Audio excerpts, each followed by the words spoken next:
Getting back now to our hours-long standoff in the East Bay. That story we told you about earlier in the newscast, a lockdown in an Antioch neighborhood is over. And tonight we know that the suspect in that standoff has died. The tense situation unfolded in the area of Hummingbird Drive and James Donlin Boulevard. KTVU's Jana Katsuyama is at the scene in Antioch where investigators are still processing evidence. Jana. Christina and Andre, if you look down the street, you see the lights where the fire crews and the other emergency responders are. It's about halfway down that block where Dove Court is, and that is where all of this happened. A very stressful night for residents here who are locked down since 1 o'clock this afternoon. Right now, police say the gunman was in his 30s. They are still trying to figure out why he started shooting at people in this neighborhood. It was a barrage of gunfire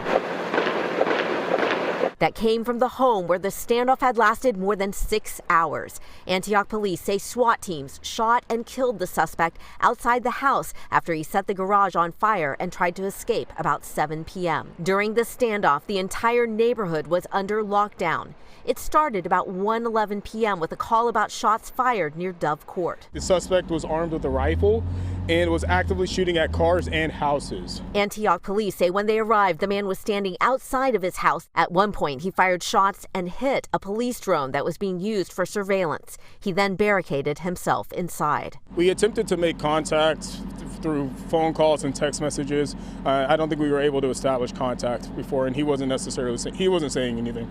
Drones were instrumental in our ability to have eyes on to make sure that we could see what was going on as best as we could. And using those drones, police were able to see when the suspect set the fire and then tried to escape getting out of the house. That is when the SWAT teams moved in, opened fire on him, and he was pronounced dead at the scene. Now, we do want to tell you during the standoff, there were fire crews that were close by. They moved in quickly once they knew the suspect had been taken down, and they were able to put out the fire both at the house and prevent it from spreading. Now, during the standoff, one officer was blocking a nearby road and injured when a driver in a white truck crashed into the police vehicle. That officer was rushed to a local hospital, and we understand he is in serious condition. Now, back here live, you can see that they are moving out some of these emergency vehicles that are no longer needed. But we do understand that at this point, there is a protocol that has been put in place. Contra Costa County Sheriff's Office is investigating the officer-involved shooting. They're going to be talking to all of the people on the SWAT team, anyone who opened fire.